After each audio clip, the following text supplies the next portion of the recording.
This is fair use under Section 107 of the Copyright Law of 1976. Hello, welcome or welcome back, everyone who might have joined this stream. 'Tis I, famous micro nano celebrity Jeopardy loser and wearer of a shirt with my name on it. We're here for a special Tuesday night stream. This is highly out of character for me, but I don't know, maybe not the self-indulgence part, but it's a very special day. It's the 5-year anniversary of me appearing and then losing. Spoiler alert on Jeopardy. Happy to have anyone who chose to join us this evening. Lurkers, bots, and real people all. So yeah, 5 years ago was the first and only appearance on Jeopardy. It actually taped in the preceding April of 2017. That was the result of an audition that I went to in 2015 in Atlanta, which was my second audition after taking the test 7, 8 times. Yeah. I think 8 tests, 2 auditions. Second audition got me on the show. That was a really fun trip. Stayed with some friends in Atlanta. It was a really good time. But yeah, I got the call about 2 years later. Great story behind that, too. My phone rang, and I was screening every call, as I do now, and it came up with some wacky area code that I didn't recognize. So I'm like, deny. And just as I was swiping it off the phone, the location came up as Culver City, California. I was like, who do I know in... Oh, my God. So I called the number back, and the contestant coordinator, I think it was Maggie, picked up the phone after a couple of rings, and it was clear when she picked up that she was laughing at me for screening the call and then immediately calling back. I said, hi, Pasha. It's like, how did you know? So that was fun. So yeah, got on the show, and it was a really fun time, 4 days in Los Angeles, and got to meet some really cool people, some of whom, most of whom, I think, got on the show, and one of whom kicked my ass. So, so here we are, 5 years later, 5.5 years after the taping, and 5 years after the air date, to celebrate my 19.5 minutes of fame on America's favorite quiz show. I'm feeling like I'm taking a little bit of a risk doing this broadcast tonight, given that it is a very copyrighted show. But I'm hoping, as noted above and in the intro, that this is for love of the show, and to promote watching it and celebrate a thing that happened to some weird schmo in his basement 5 years ago. So please don't sue me, Sony. I love you. Everybody go watch Jeopardy. And yeah, hopefully you guys enjoy this. I don't know how many folks out there are real people, but if you're a real person watching this stream, hi. Thank you. So yeah, this is a bit of self-indulgence, I grant you. But I hope it's a bit of self-indulgence that is entertaining to everyone. So yeah, I guess with that, yeah, I'm not seeing a whole lot of people filtering in. So whatever, this will be on VOD anyway. So folks who join in late can just sort of join the fun. As noted above, anybody who's tempted to subscribe to me tonight, since I may or may not ever see any proceeds from this stream anyway, depending on whether it gets stricken under copyright provisions, in lieu of subscriptions to this channel, I would encourage you to donate to your favorite charity, including the Hope of the Valley Trebek Center in Los Angeles, for housing folks who need a home. So, yeah, all for a good cause, maybe, beyond just the normal self-indulgent look back into Jeopardy history. So the video recording I have of this was contemporary to the air date. It is in 720p, so it might look a little bit grainy. But that's okay, because, again, don't want to run afoul of wacky copyright laws. But yeah, I guess it's been a few minutes. And so without further ado, if any of you folks out there on the internet are real people and watching this live, feel free to ask questions as the video plays. We'll just switch to the scene in question. I even made a fancy scene that's all like Jeopardy looking. Isn't that cool? OBS is so neat. And yeah, let's get into this thing. Ba-na-na-na-na-na-na. Yeah, ooh, that's loud.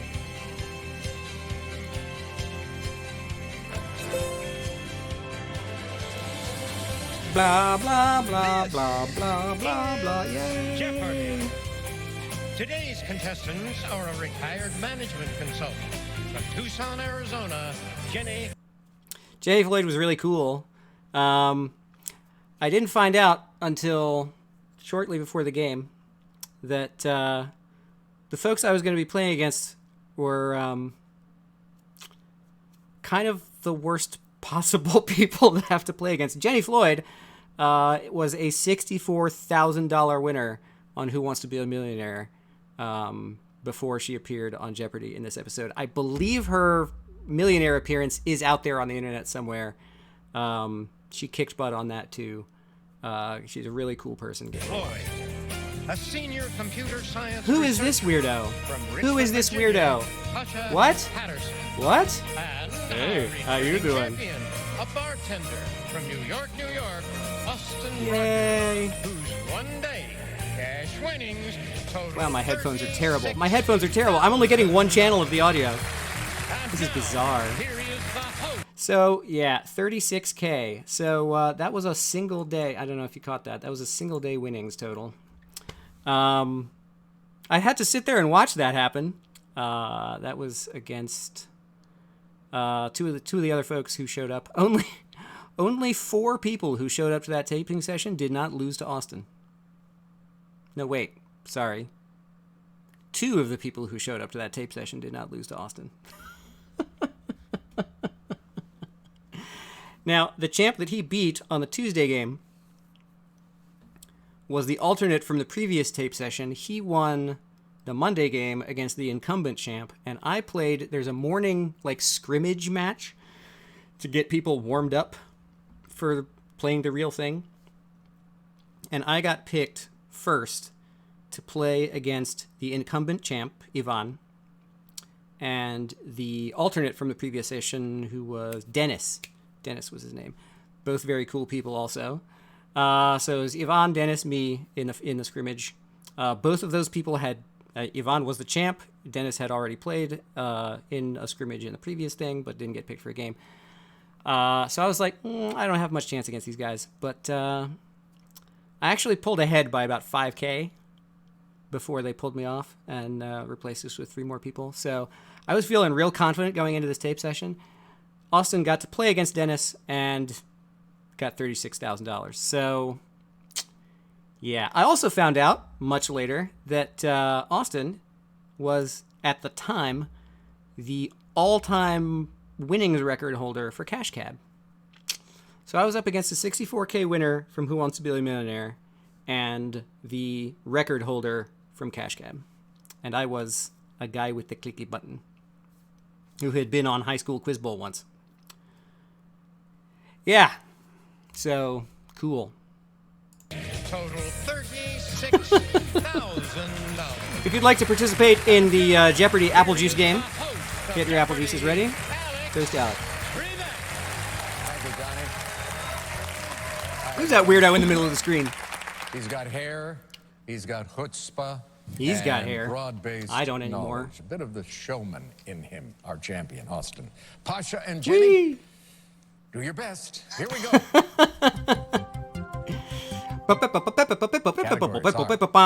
Killer Shakespeare. Roar! Followed by countries with only A's as vowels. Foreshadowing. Remember the category. A number of groups, an Ivy League education, Foreshadowing. I don't know Ivy League schools either. followed by weights and measures, and the simpler four-letter synonym. Note to the Jeopardy writers, please don't write Jeopardy categories that are tongue twisters. Also foreshadowing for this game. Oh, boy. Let's get into the thing. That's what we want from you. Austin? May I have Ivy League 200, please? Oh, yeah. Nietzsche and Freud come up in the guilt and shame philosophy course at this Rhode Island school. Meh. Austin? What is brown? Right. Ivy What 400. is brown? It's the color. Never Peacemaking mind. and grand strategy are course options at the Woodrow Wilson School at this university. Austin again? What is You can Princeton? see me Good. trying to trying to look like I'm carefully considering the question. I actually know nothing about this subject. But I try to sort of university. play. Oh, look at that face. Like that face of concentration. Like, yes, let me try to come up with this answer. I don't know. Austin any again? of What this. is Princeton? Good. 600 Ivy League. If an intro to theoretical neuroscience is needed, this university on 116th Street would be happy to arrange a meeting. All right, sucker bait. 116th Street. Got to be in New York City, right? What's a big New York City school? Pasha. What is NYU? No. Yeah, because of course NYU is in the Ivy League. Genius. Jenny. What is Columbia? Columbia. Yeah. I'll take Killer Shakespeare for 200, please. Whee! He kills and beheads Macbeth, who had wiped out his whole family. So I wrote a term paper on Macbeth in high school. I also rewrote a modernized version of Macbeth in high school and studied the entire play for like 2 months and wrote a short story that was like a modernized version set in 1930s like film noir, an anonymous city sort of thing. So I was really, really mad about not getting to this one. Austin. Who's Macduff? Good. 800 Ivy Leagues. You may seek forgiveness and elementary Syriac at its noted divinity school. Austin. What is Yale Divinity School? No. Hey. Two funny things about this clue. He's about to say something that you can't repeat on national television. Pasha. Yeah, Aish was not what he actually uttered on the stage. Credits to the Jeopardy sound engineers for the incredible work they did with Austin this week. That face kind of says it all. Jenny? We were looking for the other school, Harvard. So, cool trivia here. Originally, on the stage, Alex said, "It's Harvard, not Dartmouth." But Austin didn't say Dartmouth. Funny thing, Alex was looking forward to the next clue, which was about Dartmouth. He then started reading that clue, and someone from the judges' table went, "Stop!" And so the game stopped. And everyone realized that Alex had just given away the correct response to the $1,000 clue in Ivy Leagues. So gameplay stopped. All the the third-party judges came out. Harry Friedman came out. Alex came out. Everybody gathered around the contestant podiums, and we had a little conference about what to do because they couldn't use the $1,000 clue anymore. And so there was a lot of conversation about what they were going to do. It was early in the round, but it was far enough in that they couldn't just really wave off. So they were kind of talking to the contestants about what they were going to do. And I looked Harry Friedman right in the eye and said, well, obviously, the only fair thing to do is throw out the whole match and start over with 6 new categories. And I just kind of stared him down a little bit. And then I looked over at Austin and saw him and I cracked. Obviously, I was kidding. But, you can't blame a guy for trying. I was 600 in the hole. Austin was running away with a thing. I had to try something, so I tried to, parlay a restart to the game. Driving so you can't type what you're here for. Thanks, Dave. Good times.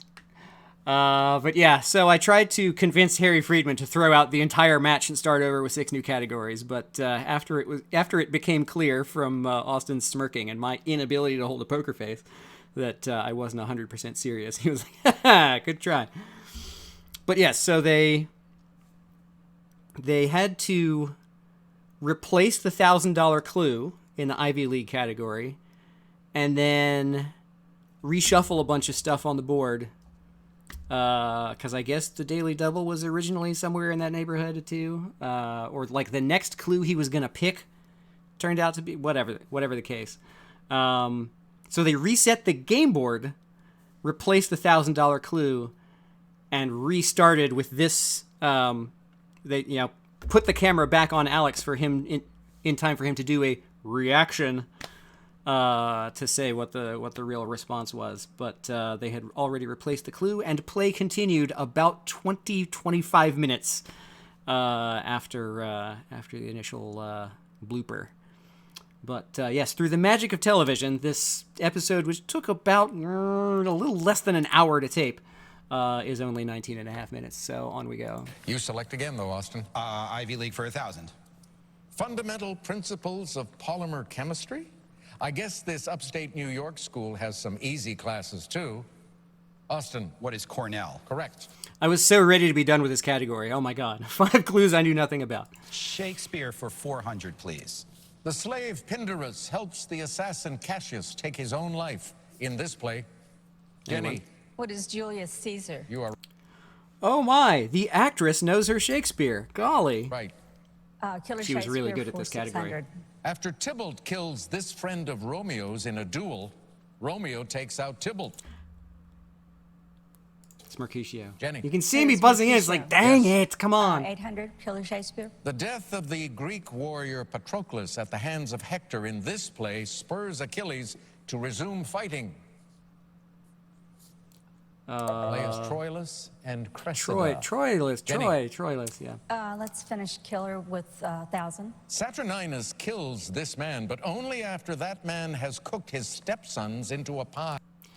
Anyone who has seen the production of this play, which is, of course, Titus Andronicus, anyone who's seen the movie version of this with Anthony Hopkins knows about the Shakespeare play where people get baked into pies, and knows how incredibly messed up this play is.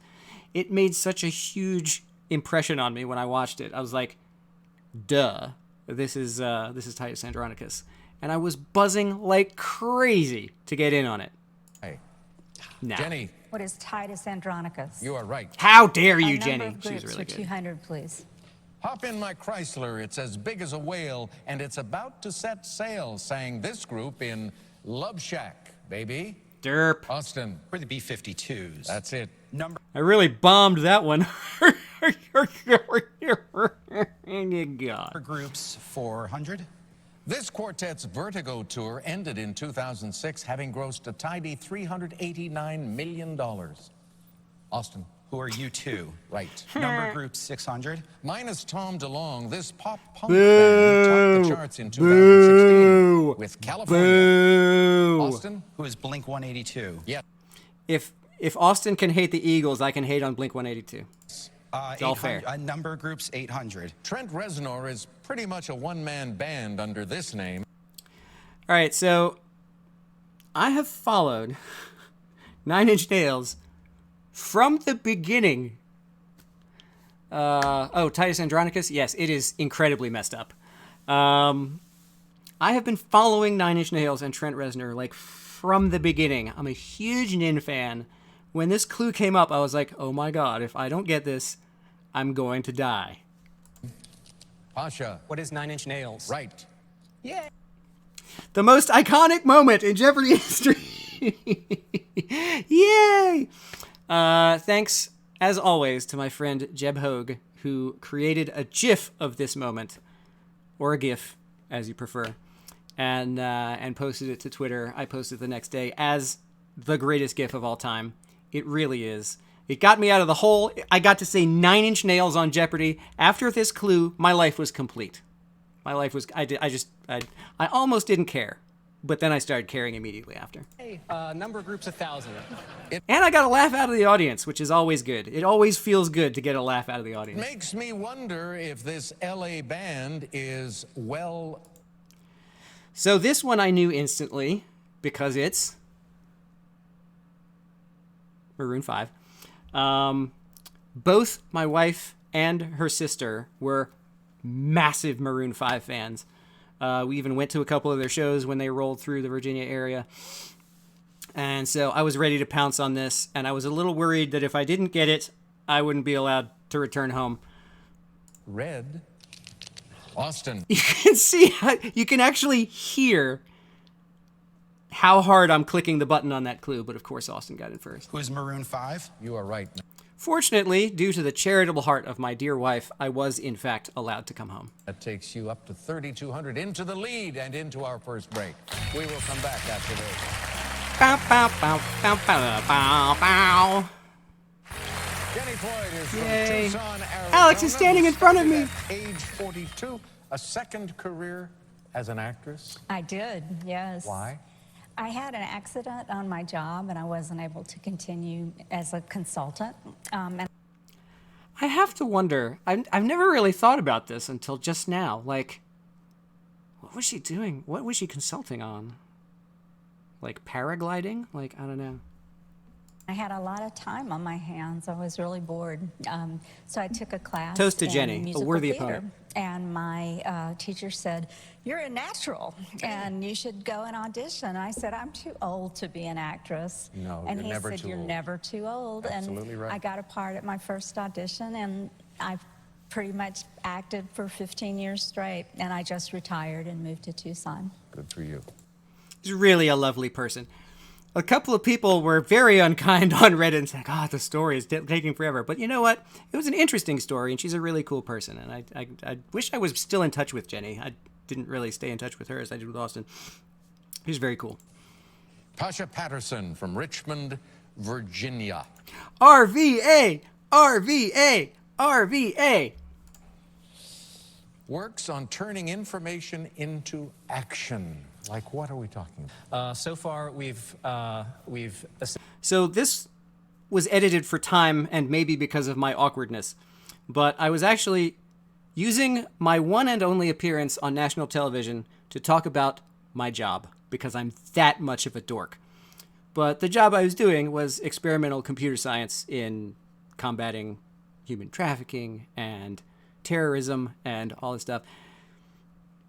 Pretty much the coolest job you can think of as a computer scientist. assisted with the logistical support for the response to the Ebola outbreak in West Africa. We've helped rebuild infrastructure in Afghanistan. We've participated in apprehending human traffickers here in the United States. And, Hey, you're doing a lot of good things. Yeah, it's not your typical professional geekery, so it's Okay. pretty cool. All right. I was very proud of that job. The funny part is about it was a year later because this back then they were still repeating episodes of Jeopardy in the same week a year later. So about almost exactly a year after this aired, my workplace got a call or an email from this random dude who suspected that there was human trafficking going on in his area and could I help. Apparently, because of what I said in my Jeopardy intro, he believed that the company I worked for was somehow the A-Team. If you're out there, sir, I hope you found the help you were looking for. And I'm sorry I couldn't be it because I am not, in fact, the A-Team. But it was really cool working on experimental computer science projects that did, in fact, stop human traffickers in the United States. Very gratifying stuff. Way to go. Austin Rogers, bartender, our champion. I had a friend years ago who drove what you... But I did waste my opportunity to tell a cool story. I didn't waste it, but I did spend my one opportunity to tell a cool story on national television talking about my job because I'm that much of a dork. used to be a checkered cab. You had a car that used to be a London taxi? Yeah, it was a London taxi. It was actually for a marketing campaign in New York, and it was a 1978 Austin. I'm a 1978 Austin. This got a real chuckle out of me, and it started a conversation between me and Austin after the game. Turns out he and I are almost exactly the same age, also both into cars, both into car racing. And yeah, he's if we had grown up in the same area, we probably would have like. And it was right-hand drive. A good so healthy I'd pull up bromance. next to other taxi drivers leaning out this window. They'd pull up next to me. They'd say, buddy, I want your job. Wait a second, is that stick shift? I'd be like, yeah, it's stick shift. And they say, I don't want your job. Not only is it stick And he loves manual transmissions. What's not to love about this guy? shift, but stick shift with your left hand. It's the same. It's gear pattern's the same. Yeah, thank you very much. But my left hand doesn't work the same as my right hand. You're Oh my, in Alex. command of the board right now. Go ahead. Yes, sir. Simple synonym for 200, please. Bestow. Austin. What is give? That's the four-letter word. Simpler Trying so hard to synonym- click on these. cinnamon. Synonym Oh, here you go. This is what I was saying before about please don't write categories that are tongue twisters. synonym for 200, please. Bestow. Listen to Austin What is here. give? That's the four-letter word. Simpler synonym 400. Unencumbered. Pasha. What is free? Yes. Free! Weights and measures 200. Spelled one way, it's a unit of weight for precious stones. Spelled another, a unit for measuring the purity Yeah, what's up, Doc? of gold. Man Pasha, blows what is 15 minutes of carat? fame, Correct. exactly. Countries And for 30 200. years of dreaming on being on a It's TV also show. one of only 4 countries with a Q in its name. Austin. What is cutter? Qatar, yes. Debate rages on how to pronounce that country, but it really is Qatar. Countries, vowels. At least I 400. did, yes, From exactly. 1994 to 2015, the United Nations operated an international criminal tribunal for this country's genocide. So, genocide. This is the second time in this round of Jeopardy that I ate the sucker bait. Because I saw the word genocide, and at the time in 2017, there was this massive revival of the controversy and debate over the genocide in Armenia, which has been near and dear to interests in my family because my mom's side of the family was from Turkey, who has always been accused of perpetrating a genocide in Armenia. So when this clue came up and the word genocide was the last word I heard, my brain instantly clicked, oh, here we go, the media's talking about Armenia again. Except that the category is countries with only an A in their name. Because I am a genius. This country's genocide. Pasha. What is Armenia? No. I was so sure of myself. You could see it. I was like, what is Armenia? No. What? Ah! Austin. What is Rwanda? Yes. Vowel A's 600. please. Derp. It's a multi-island nation off the Florida coast. Okay, we're ignoring the. Duh, duh, duh. Austin. What is the Bahamas? That's right. 800 vowels. Answer there. The Daily Double. It's a daily double. And you're Apple juice time. forged into a $2,000 lead. All of it, please. True daily double. All right, Contestant the goes all in. 9,200. Here is the clue. The two that touch both the Atlantic Ocean and the Pacific Ocean. Quick, everybody. Countries with only A's in their name. The two in North America, well, I just gave that away. The two countries that touch both the Atlantic and the Pacific. America has an E and an I in it. A is the only vowel in these two countries. They are, yes, Canada and do do do do do do do do do. Yes, audience gets it. Canada and Panama. Austin. What is Panama and... I give up. The funniest part about this, of course, is that Alex Trebek was from Canada. Austin was standing at a man from Canada the whole time he was trying to come up with. Look north, my son. Canada. Canada. All right, whatever. Pick again. Countries, vowels, A's, What a 9,000. noob! The 9th largest nation in area. Historically, it's been part of different empires. This was in a category from this week that was also categories with only A in their name, and they also talked about Kazakhstan. Austin? What is Kazakhstan? Right. Weights and There you measures go. 400. In Europe, a 200-pound man also weighs 90.7 of these units. Pasha, What are kilograms? you are right. Less I was so lucky I didn't go with my instinct and say stones. than a minute now. Synonym 1,000, please. Ambulate. Pasha, What is walk? good. Weights and measures 1,000. Come back, come back, come In back. Genesis, God tells Noah to make an ark of gopher wood that shall be the length of 300 of these ancient units. Pasha, What are cubits? yes. Synonym 800. Abysmal It or really is. profound. Jenny? What is deep? Yes. Dude, Synonym it really 600. is. Bogus or counterfeit. Watch what happens on this clue. I'm still sore about this. I'm 5.5 years later, I am still sore about this. Jenny, Fake. remember? What is fake? Thank Time had expired on Jenny's podium and I buzzed in. Grrr! you. It's okay, Pasha. She can make the mistake in the Jeopardy round. Pick She ran out of time, damn it. Anyway, again, Jenny. Weights and measures for 8, please. I'm In the fine. United States, this measurement for fabric is usually 40 yards. Austin, What is a bolt? bolt, it's right. And with that, we wrap up the first round. Jenny in the lead. And You can actually hear my ring whack the podium as I was sitting there. Austin trying to- going first in double Jeopardy. Lots of cash available there. Jenny is so good at this. Like 64K winner on Millionaire going into Double Jeopardy in the lead. I was standing there between really good and scary good, and I was a guy holding a clicky. No need Now to into worry Double about Jeopardy. our champion, Austin. He's getting to pick first in Double Jeopardy, and here are the categories for him. New to the OE. This has been a category like once a month since then. It's crazy. The Oxford English Dictionary. TV private detectives. I am big. It's the pictures that got It's small. a joke category. It's a joke round. Ready for my close-up. Sunset Bolivar. Austin. Of course, the actress gets the joke as well. New to the OED. This was a 400, really please. fun game. We were very loose, having a lot of fun up there. This four-letter abbreviation for the Crimson Tides University. Austin.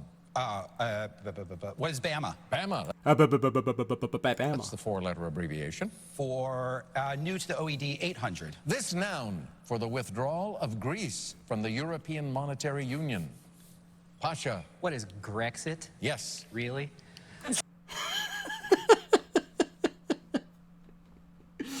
So yeah, Brexit was a relatively new subject at the time, and there were all these countries talking about leaving the EU, and the media made up stupid, ridiculous, like portmanteau words for every single one of them. New to the OED 800. This noun for the withdrawal of Greece from the European Monetary Union. Pasha. What is Grexit? Yes. Really? Private detectives 400. I love getting a laugh out of the audience. The man, the mustache, the legend. This character, P.I., was a CBS mainstay from 1980 to 1988. Pasha. Who is Magnum PI? Yes. Tied for the lead. I am big 400. Seen here, the giant this earns its name by growing to 45 feet in length and tipping the scales at 600 pounds. The giant grody thing. Lah, look at that. Pasha. What is a squid? Right. Taking the lead. Pictures that got small 400. Here is Robert Hooke's 1665 depiction of cork that he looked at using one of these. Austin. What is a microscope? Yes. Man is too Pictures fast on that the got buzzer. Small 800. It's a small dramatic scene, an engraved gem, or a little part by a big actor. I feel like my guess was fair. Pasha. What is a bit? No. Jenny. What is a cameo? Cameo. Yes, the actress gets it. Pictures 1,200. Barbie's two-story home called the Hello This residence has a framed picture of a bicycle on the wall. I look like I'm trying to hold in a crap on the stage right now, but I'm just trying to come up with a response. It's called the Hello Dream House. Jenny? Hello, Dreamhouse. Picture 16. Tiffany's sells round, oval, and heart-shaped pendants that are these cases for little photos. How is this a $1,600 clue? Jenny? What are lockets? Lockets, that's the word. Brexit has been around since 2016. Yeah, I think it was the June of 2016 that the Brexit vote happened. Pictures 2000. The Beggars, the Louvre's only painting by this Flemish artist, the Elder, is also one of its smallest, about 7 by 8 inches. Huh? Austin? Who is Bruegel? Yes. I'm so glad Austin beat me to that clue because I don't have any idea what I was about to say, but it was going to be wrong. I don't know any Flemish artists. I don't know why I was buzzing in on that clue. Peter Bruegel. I am big 800. Here are some numbers on this flightless bird. 30 miles per hour running speed, 5 feet tall, 3 letters. And victorious in a war in Australia. Austin. What is the emu? Emu, yes. I am big 1200. Whiskers shrink with age on the Mekong giant this fish, up to 9 shave feet long fish. and The barber 650 fish? pounds. And in Laos, now illegal to catch. Austin. What is a catfish? Yes. That's not how you say I am emu. big for 1600. With a wingspan of almost 40 feet, the largest creature to ever fly Still sore was about the this one, too. Quetzalcoatlus, a type of this winged lizard. Pasha. What is a pterodactyl? No. Austin. What is a pterosaur? Pterosaur, yes. A pterodactyl is much smaller. How do you know, Alex? Were you there? I am big for 2000, please. What's new? I don't know. I'd say the blue this animal living in southern Africa and weighing 600 pounds. What's new with you? What's Linux? Pasha. What is a wildebeest? Wildebeest, yes. Wildebeest, please. Wildebeest. All right, private detectives 800. 2014 episodes of this British import include The Empty Hearse and The Sign of Three. So, I, for one, welcome our new overlords, yes. So, my wife is a massive fanatic for the Jeremy Brett Sherlock Holmes mystery series. I knew this one instantly. I hadn't even watched the Benedict Cumberbatch remake of all the Sherlock stuff, but I needed this question. You Awesome. bastard. What is Sherlock? Right. TV detectives 1200, please. In A Wonderful World of Disney episode in 2002, Maggie Lawson was Hardy, boys, as this heroine. My wife was screaming at the watch party. Come on. Austin? Who is Nancy Drew? Correct. TV detective 1600, please. In 1988, this actor was moonlighting as P.I. David Addison on TV and moonlighting as a New York cop on film. This one should be easy for the audience. I got this one not only because I recognized the movie, but because my parents were huge fans of moonlighting. Pasha. Who is Bruce Willis? Right. Private detectives 2000. In 2016, Samuel Barnett opened a holistic detective agency as this eccentric character. Austin. Who is Dirk Bentley? No. Pasha? Who is Dirk Gently? Gently, not Bentley. $4,000 swing on that clue. OED 2000. This How noun dare you? For a small telescope attached to a larger one for help in locating objects. The little one is Triple called the stomper. finder. Finder. Scope. Pasha, go again. I learned something today. 1600 OED. Answer there. Daily double. Daily double! Apple juice, please.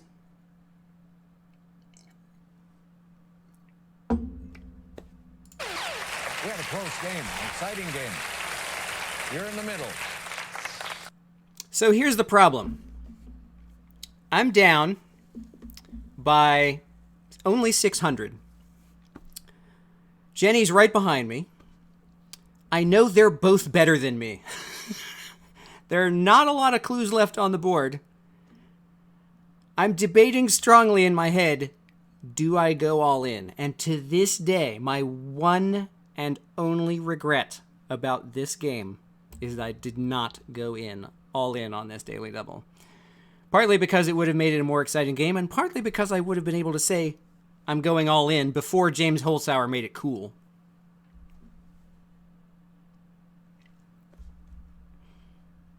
But yes, this is a very memeable face. Oh boy, 2500. 20.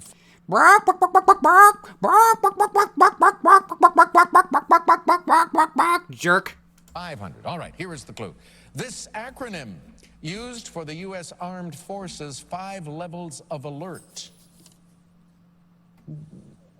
What is DEF CON? That's it. Yes, you've heard it often in movies. You're in the lead now. OE. Yay, I'm in the lead. So they don't tell the audience, the TV audience doesn't get to know this, but behind the cameras, up on the ceiling in the rafters, there's a massive scoreboard that shows the 3 contestants' scores to the contestants, because you can't see the podiums, and there are no screens showing what's on the camera. So there's this huge scoreboard hanging over the cameras facing the contestants that shows what the scores are. And at that point, I looked up and saw that I was in the lead for the first time. So good times. E1200. This alliterative object Second time. that flies or waves in a proud display of unconventional trait. If there's anybody who should have gotten this clue, I suppose it could be Austin, too. Austin. What is freak flag? Right. Ready for close-up, 1600. The specs of your computer include the gigahertz speed of this part. Now, this is a trick question. If they hadn't shown the picture, the answer would be obvious. But showing the picture, this is a bridge. It's a type of processor, but I was this close to ringing in and saying, what is a bridge? I'm so glad I didn't. Pasha. What is the processor? Correct. Always go for the easy response. Close-up 2000. This member of... How is this? I'm not even going to play the clue. What is this? How is this a $2,000 clue? How is this a $2,000 clue? Oh, I see a picture. It might be a strawberry. The Rose family is ready for... Did you know they its were related to close-up roses? and That's cool. to be made into jam. Jenny. What is a strawberry? That... The other thing I'm mad about with this question is how did Jenny get in on it first? Dang it! The Rose family member. Because she's good at this game. I'll try Sunset Boulevard for 400. Simon Bolivar's last doctor respectfully referred to his dying patient by this nickname. Hey, sickie. No. I'm not going to guess. The Liberator. Jenny. Let's try Ready for my close-up for 1200. Screw The that section category. of a fingerprint seen here shares this name with a section of a river. I learned something on this clue because the response I give is what I have always heard it called. Pasha. What is a confluence? No. No. What? Jenny. Whirl? No. What is a delta? Back to you, Jenny. Less than a minute. Ready Okay. for my close-up, 800. When tightening the fastener seen here, be careful not Screw to strip this. these. Pasha. What are threads? Good. Close-up 400. Look quickly. This animal's close-up might need to be taken at 70 miles per hour. Pasha. What is a cheetah? Good. Bolivar 800. Uncomfortable. I don't like in this category. Cartagena I don't on the know anything coast about of Simon this Bolivar. sea, the ailing Bolivar was moved to Barranquilla. Austin. What is the Caribbean? Right. 1600. Sunset Boulevard, 1600, please. All right. We have Why did he find the daily double? Take your apple juice.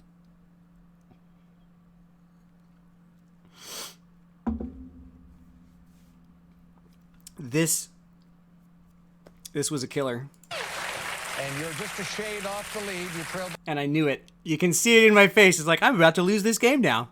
Yep. Bye, everybody. by 1,500. 5,700. Whoa, hello. Here's the clue then. Oh, that's coming. Oh, that's coming, Luke. You can actually kind of see the moment where my soul departs from my body. Bolivar's will left to the University of Caracas 2 books that had once belonged to this European leader.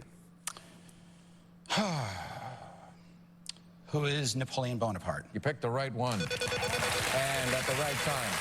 Wow, indeed. Okay, players. It's starting to look grim now, isn't it?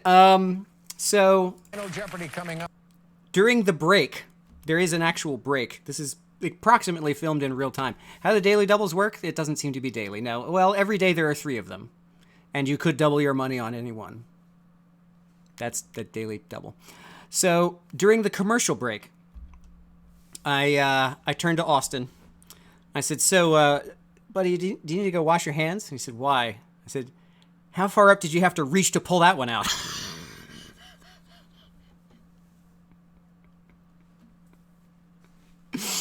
We had a good time. For the 3 of you, today we feature American women.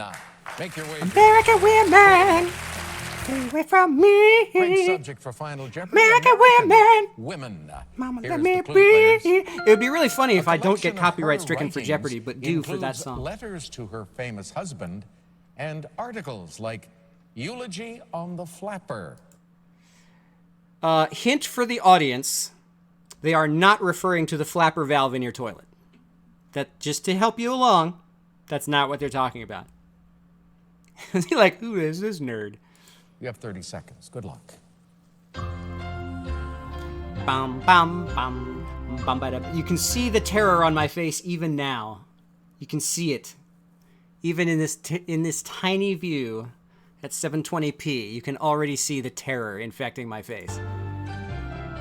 Oh my god. Don't lose your lunch, don't lose your lunch. Try a guess. That is a grim wagering situation as well. Look at this. 15-9, 11-7, and 7,200. Not only was I staring down a category I was sort of weak in, this wagering situation is stupid because I can't bet big to try to beat Austin because then Jenny will effortlessly overtake me. If I bet to cover Jenny, I can't beat Austin. If I bet to beat Jenny 0, she can just jubble over me. So it's an impossible squeeze of a betting situation. Plus, it's a hard category. Plus, when I read the clue, I was like, I'm going to die. Meanwhile, Austin's already done. I'm still trying to make the damn light pen work. Because one of the other things they don't tell you about the light pen is that it's effing impossible to use. It took me 4 tries to write my wager. And I had all the time in the world. It took 4 attempts to get my wager in before they would say, yeah, okay, we can read that. It was a terrible wager, too. Obviously, all in is the way to go. Bum, bum. Mention of the flapper should have been an important part of the clue for you. And it was. The mention of the flapper did lead me to the response I gave. Jenny Floyd, Because we it come put to me you in the right first. You were in time. 3rd place with 7,200, and you wrote down who is Anne Morrow Lindbergh, and that, unfortunately for you, is incorrect. An interesting, but I think kind of a weird guess, but whatever. You lose everything. You drop to 0. Let's go to the man in the middle, Pasha Patterson. He had 11,700. I have a picture of that, too. He wrote something down, crossed it off, and then he came... No, Alex, I didn't cross it off. That was me trying to make the light pen write an E for Eleanor Roosevelt. Admittedly, my handwriting is bad, but it's not this bad. Yes, exactly. That's where the emote came from. Up with, it looks like, Roosevelt. Is that what you wrote? That is what I was going for. Aha, well, that's incorrect. Probably wrong. Yeah. And So, story behind this wager. I assessed this as the odds of me getting the correct response, and 50 was my number on my jersey in high school football. Why not? you lose 5,050, so you drop to 6,650 as we... So that was good, in a way, because... By the way, 66 was my jersey number junior year, or sophomore year in high school. So here's the situation. I live in Virginia. The show is taped in Culver City. Between the plane ticket, the hotel room, which is discounted, but still 200-something bucks a night, meals, whatever, it cost me $1,600 to go to this taping. I had to finish in second place to not lose money on the trip. Thankfully, I did. Come to Austin Rogers. Wrote down his response rather quickly and wrote... Of course it's Zelda Fitzgerald. And watch the right side of the screen. I instantly realize he has given the correct response. Down the correct one. Zelda Fitz. That is the glimpse of my soul leaving my body and knowing that the game is over.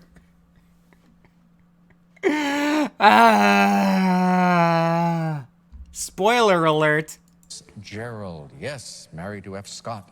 Yes. So there you go, Luke. Now you saw the moment where my hopes and dreams were crushed. 59,900, and you get to play again tomorrow. So you don't know who Zelda Fitzgerald is F. Scott Fitzgerald's wife. He wrote about her, and she, in her own right, was a very well-recognized woman of letters. She wrote letters to F. Scott. She wrote articles for the newspapers. She wrote commentaries, and she wrote extensively on jazz age culture and the flappers. She's known as the first flapper, which has come up in a clue recently, which scalded me.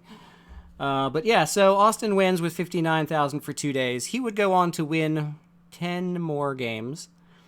And it's all just as well, because had I won, I would have been a Jeopardy champion and my life would have been complete. But the fact that he went on to win 12 games and become part of Jeopardy folklore is arguably a better thing for the show.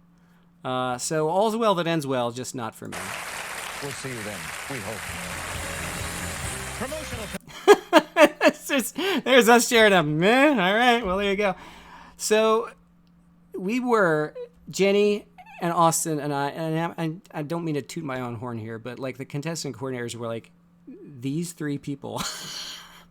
The worst part of picking these three people to play against each other is we can't watch them win games on their own. Two of us had to lose. So that was us sharing a bromance moment on the stage. Like, well, that's the way it goes. And now I get to stand there and try to maintain my dignity as my life's dream just falls apart. Just. But the cool part is I got to chat with Alex after the game.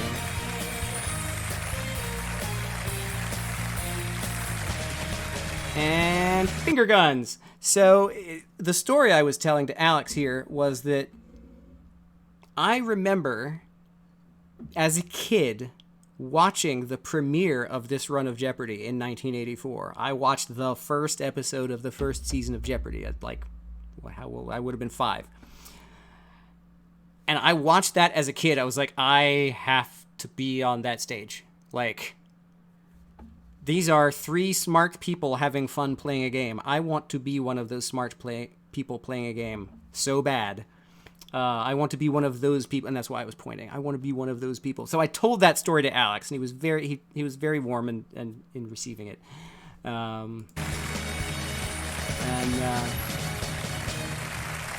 And then afterwards, like, and then I get beaten by this guy. No, but now I'm a famous Twitch streamer. I'm still hanging on tooth and nail to my my micro celebrity status.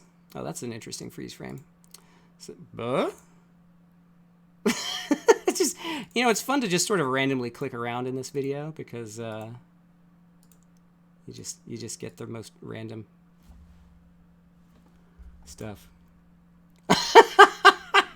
There's a good one to end on. So yeah, that was Jeopardy. Now I'm a famous Twitch streamer. Yeah, sure. But yeah, there you go. And all that, and it's still under an hour. So that was my 15 minutes in the sun on, or 19 and a half minutes in the sun on America's favorite quiz show. It was a lot of fun. It was a ticked box on my bucket list of things I wanted to achieve in life. I got on Jeopardy. In the warm up to when we were signing all our paperwork and getting oriented and all that stuff, one of the contestant coordinators was saying, I think it was Maggie who was telling us this. It was like, look, 2/3 of you are about to lose. That's just the reality of it. 2/3 of you in this room are about to lose on Jeopardy. I didn't come last. Didn't just embarrass myself, except with memeable still frames. But yeah, Maggie was like, 2/3 of you are about to lose. But look at it this way. 400, no, sorry. Was it 400,000? No, 40,000 people took the test. Of those 40,000 people, 4,000 got an audition. And of those 4,000 who got an audition, 400 get on the show. So it's 40,000 from the tests to 4,000 in the auditions to 400 in the show. So to stand where we were standing meant beating 36,000 people.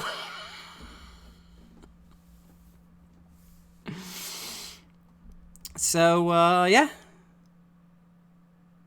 That's one way to look at it. Or 39,000 people. So that was her encouragement to us. It's like, look, you have already achieved something. And that was comforting, especially in the moments after. The other cool thing that one of the coordinators was telling me as I sort of stumbled my way back to the green room after this game was that, you know, I shouldn't be telling you things like this, but we were really pulling it for you, and we were kind of bummed when you got picked to play against Austin because that meant the two of you had to play each other and one of you had to lose. I was like, aw. So it's nice that and I mean, you could see in the scrimmage games, like there were some people really pulling out a lead. The thing that kind of frosted me when I thought about it afterwards, like not that you could do anything about it, was like, had I been picked for the first game or the second game of that tape session, I knew the categories, I knew the material, I probably could have won either of those games. But instead, I got picked for the Wednesday game, and I lost to Austin. But it was really fun. Like, the thing you don't really get on TV is that Jeopardy is a really fun game to play for the contestants on the stage. Like, you're up there with your buzzer, the questions are coming. It's like, it is a spectacularly fun game to play. And I got to meet Alex, and I got to be up there, and it was a whole lot of fun. So it was a great experience. Like I say, it was a ticked item on the bucket list. It is very fast. Life comes at you fast. But yeah, it was really cool. And it was something that I always sort of wanted to do, but never thought I would have a chance to do. And I got the chance after all. And it was almost everything I imagined it could be, except that I didn't win. But the best player did win, and Austin Rogers is one of the best things that ever happened to Jeopardy because he became so wildly popular in the media, and he was such a great figure for the show that it probably all turned out for the best overall, but I still would have liked to be Jeopardy champion and not Jeopardy silver medalist. But yeah, that's the episode. I just like this still frame. I'd never really noticed this one before. I kind of like this one. I wish the clue wasn't in the way. What's he doing now? Austin is a published author. He just came out with a book of trivia. Actually, still... Where is it? I think it's on my desk right now. Where is it? Yes, it is. Where's the just me scene? Cashing in on Jeopardy fame, exactly. He wrote this book, The Ultimate Book of Pub Trivia by the Smartest Guy in the Bar. Highly recommend. Very entertaining. It is, in fact, a book of trivia because Austin Rogers, in addition to being the all-time winnings record holder on Cash Cab, also runs trivia night at 2 different bars in Manhattan. He was doing this even before he was on Jeopardy. So yeah, I was going up against that. Yikes. But yeah, so he's still a bartender. He's touring the country right now doing trivia nights for like corporate events and stuff. And he just published a book. It's a very good book. Highly recommend. It also works very well as a fan. Seems like he cheated. No, he's just that good. He's really just that good. Like I said, I wish I had kept in touch with Jenny too. She was a really interesting person, but I haven't, so I don't really know what she's up to. I assume still acting. I hope she's having fun at that. But yeah, I managed to cheated by his life experience. Yeah, exactly. How dare he be good at this and prepared for it? But yeah, I met up with Austin. His book tour brought him through my town, And so I caught up with him at the book signing, and he recognized me, and we got to talk cars. Because before I got to ask him about his book tours and everything, he was like, I saw all the stuff you posted on Twitter about sim racing. Tell me all about it. And I'm like, what? He wants to get into sim racing. So, oh, she retired from acting, but anyway. So yeah, we talked about getting into Assetto Corsa and affordable wheelbases and stuff. It was very surreal. I know, right? I told him about SRS and how easy it was. I was like, Assetto Corsa is $12. You can get a wheel and pedals and get to it. And he's like, oh man, should I get on iRacing too? And I'm like, no. I mean, you won $400K on Jeopardy, but it'll be gone in a flash if you join iRacing. But yeah, we had a good time. And then, of course, we talked about him and his book tour and all that stuff. So, but yeah, it was really funny because he walked in and I was like, hey, buddy. And he's like, oh. And we just got right to talking about stuff. He's really a cool guy. And I was so happy for him. In fact, I stayed around for the rest of this tape session and watched the rest of his games. And at least the rest of the ones in that week. And I started rooting for him, partly because he was a cool guy, partly because every game he won made me feel better about losing. Because I was like, yeah, sure, I lost my only chance to get on in Jeopardy, but this is what it took to beat me. This is the caliber of player that it took to knock me off. So it was a bit of a consolation prize to know that it took that level of play to deny me my championship. But yeah, Austin's a very cool dude. Go buy his book. Another shameless plug. Ultimate Book of Ultimate Tongue Twister. Ultimate Book of Pub Trivia by the smartest guy in the bar. You'd have come fourth in a 3-person competition. It's one of the things that, like, especially the people who are like the smartest person in the room the whole time and they sit there watching Jeopardy at home and they're like, ho, I'll be so good. You get up on that stage and you realize every single person who's made it to that point is that guy. Every single person who's made it to the stage is that person in their circle of friends who's like the best at trivia. And then you're like, oh crap.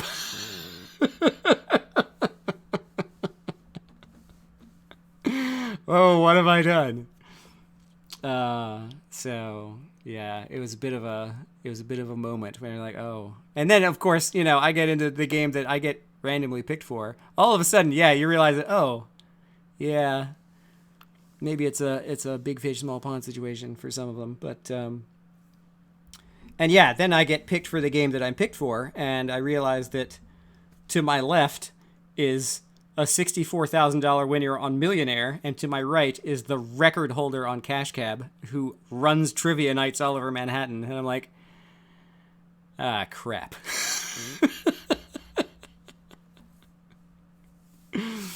So all things considered, coming in second place was just shy of a win. More special than 36,000 people. But yeah, I had a lot of fun. And I'm actually in touch with a bunch of people off and on from that taping group.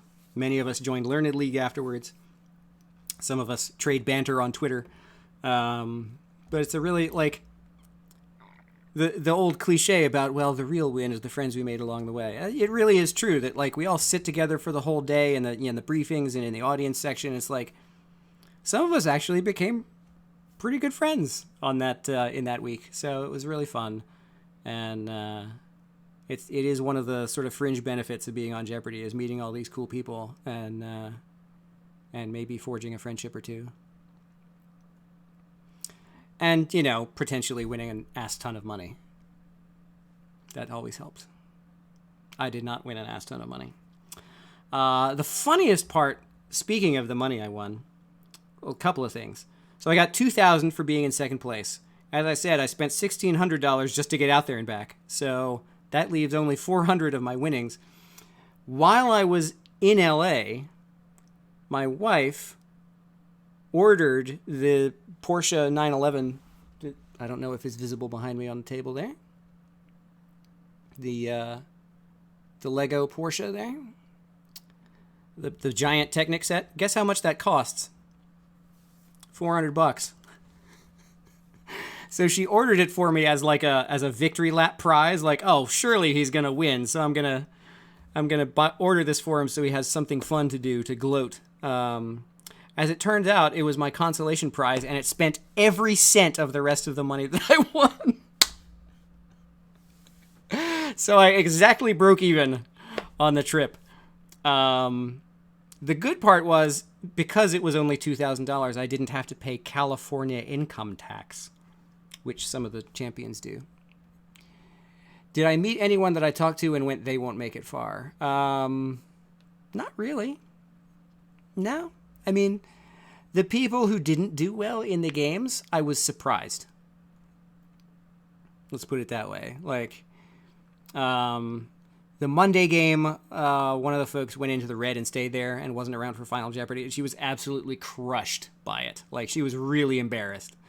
But we ended up hanging out the rest of that day, and we actually went out to lunch together after that. And I was like, look, I lost two. And at least you got to the stage. She then joined Learned League, and she's now in the top tier league, and has been ever since she started. So she lost in the red on Jeopardy and is now like a trivia champ on Learned League. She's in the top tier and has been consistently top tier. So like, your Jeopardy performance is not your trivia performance. Like, they are not equal at all. There are some like Tournament of Champion winners who are D-leaguers in Learned League, and there are people who have completely bombed out on TV shows who are in A League in Learned League. So I forget one of the Tournament of Champions winners long ago. I forget which one it was. When asked about, what's the secret to success on Jeopardy? And he said, Jeopardy is 1 part luck and 2 parts bigger luck. Like, it all comes down to what game you get picked for, because your name is literally drawn out of a bucket. Like, they write your names, they write all the contestants' names on slips of paper, and they put them in a bucket, and they draw 2 for each game, and that's how you get on stage. So you get the luck of the draw of who you get to play against. I certainly lost that one. The luck of what categories show up in your game, just hit or miss for me. And then the luck of being able to get in on the buzzer. It's like I say, it's not about how much you know, because everybody who makes it on the stage knows a lot. Everybody knows trivia who gets on that stage. The difference is, do you know the trivia that happens to be in your game, and can you get to it fast enough? That's the difference. And both of those things are luck. So I left LA with my head held high. I did okay. I had noted recently when I was talking about Jeopardy stats and stuff. Let me try and find it. So my score without daily doubles in that game was like 10,800 or something like that. If I had been playing that game from the couch, I would have had 23K. That's how many questions I got beaten to. My score would have been double what it was if I had just been playing from the couch and shouting answers. So that's, Jenny ended up in third with 0, but that is not the story of her game. She absolutely had a chance to win that game, and was every bit as good a player. And that's the thing, like, a lot of times the caliber of the third place player is a determinant in the outcome, because the number of questions that person takes away from the other two can be the difference. And she was every bit as good on several of those categories. So yeah, it was a rough game to be the guy in the middle just holding a buzzer, like, please ask me something I know. But it was super fun. Jeopardy is a fun game, and the show is run by the best people on earth. They're so nice. They're so supportive. Can't say enough nice things about the people who run that show. They're just so great. And, I only spent 3 days with them, and they're great. I miss them. They're cool. They are the coolest. But yeah, it was a really fun experience, and I was this close. Some people say I was the closest to beating Austin until Scarlett Sims finally did, 10 days later. I don't really know about that, because there are 2 other people who played against Austin where if I had gone up against those people, they would have cleaned my clock. They would have absolutely wiped the floor with me.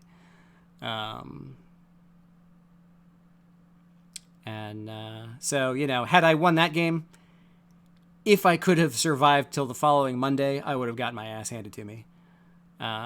So, yay. I'm just a footnote, a speed bump on Austin Rogers' run to victory.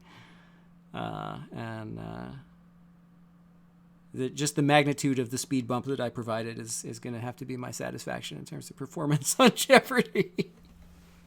But I made it. I ticked off a box on my bucket list, and everyone grew for the experience.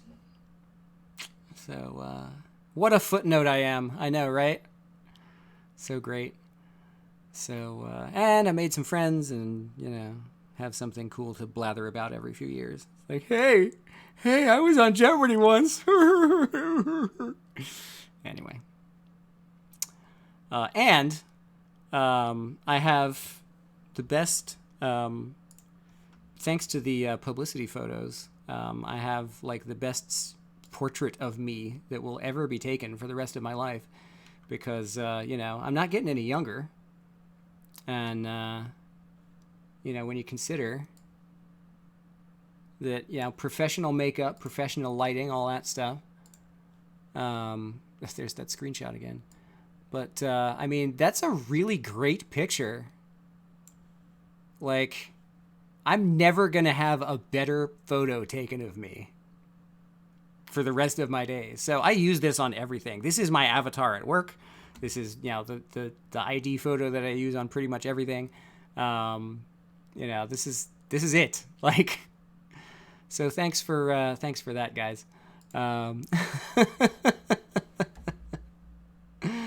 it's funny too, because a couple of people that I've worked with are like, that was you on Jeopardy? They didn't just recognize that it was a Jeopardy picture. They recognized me from the episode this was last year. They were like, you were that guy on Jeopardy that played against Austin Rogers. I'm like, that was 4 years ago.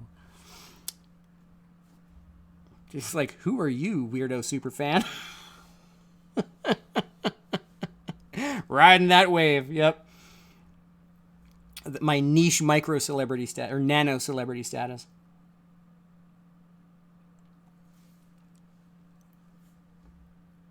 But yeah, it was a good time. I enjoyed it. If you're into trivia, highly recommend. Take the test. Get on the show. But yeah, I can't get over this this still frame. I'd never paused it on this one before. This is this is a really good one. The befuddled, oh God, what's the answer look. That's a good one. If the clue weren't in the way, then I would grab that. Maybe I can just grab the face, the befuddled face, and just crop that. I'm gonna have to do that. Let me. While I'm thinking of it, I'll take a snapshot of it. There we go. I'll go edit that later.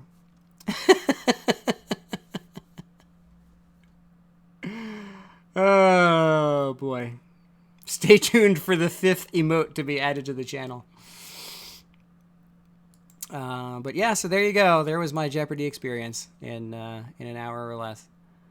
So yeah, that's it. Glad you guys could make it out to heckle and encourage me. And yeah, I guess that'll do it for me.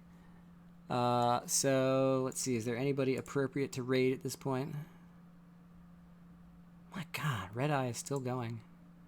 How long is it? 4.5 hours. Does he look like he's still going to be streaming? I don't know. Anyway, I think I'll just go ahead and cut it off there, since the next thing I would jump to is sim racing, and that doesn't really go with Jeopardy. So I might as well provide myself with a nice convenient break in the stream. Thanks to Dave and Luke for coming to hang out tonight, and hope everybody who watches this in the future, if it doesn't get taken down by the copyright police, enjoys watching this for as long as it lasts.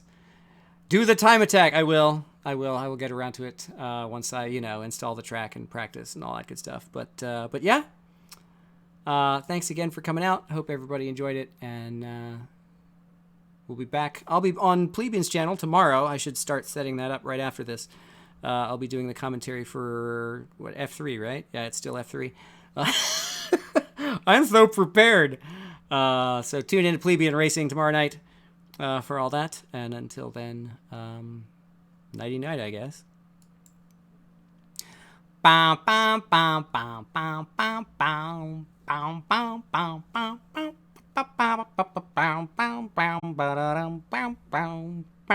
bow, bow. Don't DMCA me.